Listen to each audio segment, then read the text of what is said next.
తాకట్లో ఉన్న బంగారాన్ని విడిపించి ఆ రోజున మార్కెట్ ధర కట్టి మిగిలిన డబ్బును మీకు అందిస్తుంది కొమ్మూరి గోల్డ్. అంటే ఈ మల్టీ టాస్కింగ్ అనేది థింగ్స్ హ్యాండ్లింగ్ అనే దాని మీదే ఆధారపడి ఉంటుంది. నాకు మళ్ళీ ఒక చిన్న ఎగ్జాంపుల్, నేను మళ్ళీ మీ ఫస్ట్ మూవీకి వెళ్తున్నాను. దాంట్లో మీకు ఫ్యూచర్ తెలుస్తుందని చెప్పడానికి చాలా చేయొచ్చు, బట్ అక్కడ బడ్జెట్ కంట్రోల్ ఉంటుంది. మీకు ఒక టేప్ రికార్డర్ దగ్గర తీసుకెళ్ళి హీరోయిన్ని ఏదో పాట, నాగార్జున గారి పాట చెప్తారు. కానీ అటు మార్చంగానే నాగార్జున గారి పాట ప్లే అవుతుంది అనమాట. సింపుల్గా మీకున్న సోర్సెస్లో సినిమా మొత్తానికి అద్భుతమైన సీన్ చెప్పడం, అంటే మీ ఎర్లీ స్టేజ్లోనే ఆ థింగ్స్ హ్యాండిలింగ్ చేయడం అనేది మీకు అలవాటు అయిపోయింది. అంటే necessity is the mother of invention, English సామెత కదా. సో అది ఎప్పుడు నాకు చిన్నప్పుడు నాకు సరే బాగా ఇష్టం అండి. సో మీరు చెప్తుంది కర్మ సినిమాలో సీన్, సీన్ అండ్ ఇక్కడ కనిపెట్టరు వాళ్ళు. ఒక్కటి ఏంటంటే హీరోగా నా కెరీర్ని నిలబెట్టుకోవడాని కోసం నేను చేస్తున్న టాస్క్స్ ఇవి. సో నేను దీన్ని మల్టీ టాస్కింగ్గా భావించను. ఒక హీరోగా నేను ఒక విగ్రహం కట్టుకుంటున్నాను, ఆ విగ్రహాన్ని నిలబెట్టే స్టేజ్, ఆ స్టేజ్, ఆ ప్లాట్ఫామ్ అన్నది ఈ మల్టీ టాస్కింగ్. అక్కడి నుంచి, అంటే మీరు చెప్పిన ఆ స్టేజ్ నుంచి ఈరోజు ఒక లగ్జరీ వచ్చింది మీకు సినిమా మేకింగ్లో. శేష్ అడిగినంత బడ్జెట్ ఇవ్వచ్చు, కళ్ళు మూసుకొని ఇవ్వచ్చు, శేషుని కళ్ళు మూసుకొని నమ్మవచ్చు. అది ఒక లగ్జరీ అనుకోవచ్చు. సో అక్కడి నుంచి ఇక్కడ దాకా ప్రయాణం ఏమనిపిస్తుంది? డెకాయిట్ మీకు ఇచ్చిన ఆ కాన్ఫిడెన్స్ ఏంటి? టేక్ డెకాయిట్ 65 crores మనం within 1 week OTT and box office ద్వారా ప్రొడ్యూసర్ని సేఫ్ చేయగలము, కొన్న వాళ్ళందరినీ ఆర్థికంగా సేఫ్ చేయగలము అన్న కాన్ఫిడెన్స్ ఇచ్చి, అది చాలా గొప్ప విషయం. నాకు తెలిసి చాలామంది దాన్ని హ్యూజ్ పిఆర్ బ్లాస్ట్గా చేద్దును. నాకు అది చేయడం రాదు, ఎందుకంటే నేను ఎక్కువ దాని మీదే వెళ్ళానంటే క్రియేటివిటీని వదులుకుంటున్నాను అన్న ఫీలింగ్ వస్తుంది. నా ఉద్దేశం అది కాదు. కానీ నేను ఎప్పుడు ప్రొడ్యూసర్స్ యాక్టర్ని సార్.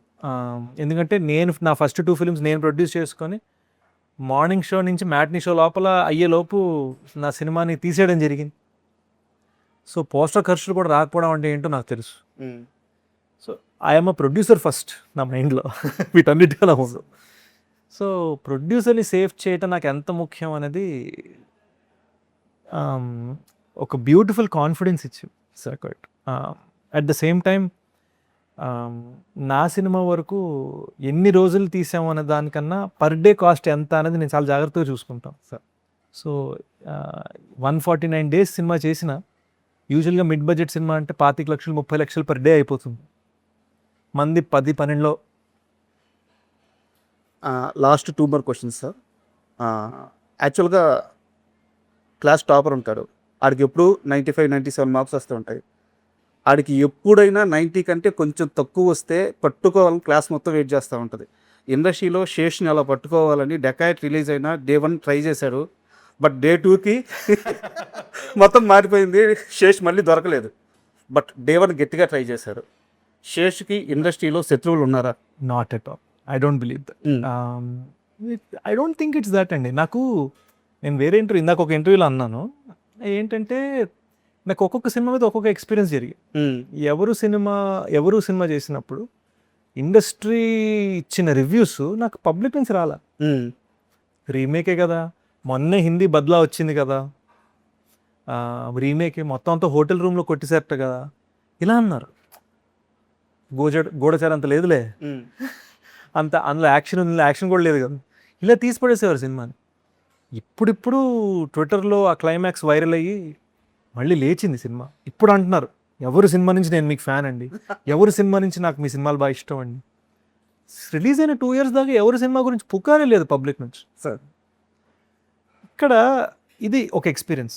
ఇండస్ట్రీ నుంచి సపోర్ట్ వచ్చింది కానీ పబ్లిక్ నుంచి రాల. ఇక్కడ డెకాయిట్ మార్నింగ్ ప్రశాంతంగా పడుకున్న నేను మార్నింగ్ లేచేసరికి మిక్స్డ్ రివ్యూస్ వచ్చాయి. మిక్స్డ్ అంటే నేను కోడ్ వర్డ్గా మాట్లాడితే కొంతమంది నచ్చింది, కొంతమంది నచ్చలేదు. Genuine public matinee show first show దగ్గర నాకు అర్థమైంది నా కెరీర్ బిగ్గెస్ట్ ఓపెనింగ్ అవుతాను. ఫ్యామిలీస్కి ఐ థింక్ ఫ్యామిలీస్ వల్ల అందుకుందండి సినిమా, ఫ్రాంక్గా చెప్పను. అండ్ నా గెస్ కరెక్ట్ అయింది అనిపించింది. నేను షూట్ లాస్ట్ డే నాడు నేను అన్నాను ప్రెస్ మీట్లో, మీరు అక్కడికి వచ్చారు లేదు నాకు గుర్తులేదు, shoot last day shoot press meet పెట్టాను సెట్లో. సెట్లో పెట్టారు. పెట్టినప్పుడు నేను ఏమన్నానంటే, ఈ సినిమాకి మీరు మీ గర్ల్ ఫ్రెండ్స్ని, మీ వైఫ్స్ని, మీ అమ్మగారిని, మీ కూతుళ్ళని, మీ చెల్లెల్ని తీసుకెళ్ళండి అని కుర్రోళ్ళతోటి అన్నాను చెప్పారు. అండ్ అదే జరిగింది. ఎస్, ఫ్యామిలీస్ అందుకున్నారు. నేను ఎన్ని థియేటర్లో, ఎన్ని విజిట్స్లో, నేను చేసిన ప్రమోషన్స్ మీరు చూసారు, ఎన్ని విజిట్స్లో ఎన్నిసార్లు బామ్మలు, చిన్నపిల్లలు వీళ్ళందరూ నా చేయి పట్టుకునేలా కన్నీళ్ళతో నన్ను చూసారో నాకు తెలుసు. సార్ అంటే sorry to interrupt you, second వీక్లో కూడా ప్రమోషన్స్ ఇంత యాక్టివ్గా ఇంత పాజిటివ్ వేలో జరుగుతున్నాయంటే ఈ మధ్యకాలంలో ఏ సినిమాకి జరగలేదు. సో ఆ సక్సెస్ అయితే కళ్ళ ముందు నా కనిపిస్తుంది. ప్రతి సినిమాకి జరిగింది. అందుకే కదా శేష్ మాత్రమే సక్సెస్ నేను స్టార్టింగే చెప్పింది. అండ్ సార్ ఇది క్వశ్చన్ కాదు, ఒక డిజైరు. మీ కథతో, మీ స్క్రీన్ ప్లేతో, వీలైతే మీ డైరెక్షన్తో నాగార్జున గారితో ఒక సినిమా చూడాలని చెప్పి, ఒక సినిమా నాగార్జున గారు హీరోగా కావాలని చెప్పి నేను శేష్ ఇంటర్వ్యూకి వెళ్తున్నాను, ఏదైనా క్వశ్చన్ ఉంటే చెప్పండి అని మా సోషల్ మీడియా హ్యాండిల్లో పోస్ట్ చేస్తే చాలామంది అడిగిన ఇదే ప్రశ్న ఏంటంటే, నాగార్జున గారిని శేష్ కథతో, శేష్ డైరెక్షన్లో సినిమా తీస్తే చూడాలని చాలామంది అడుగుతున్నారు. డెఫినెట్లీ హోప్ఫుల్లీ వన్ డే అండి. అంటే ఒకటేంటంటే, నాకు డైరెక్షన్ వచ్చు అని నేను అనుకోవట్లా.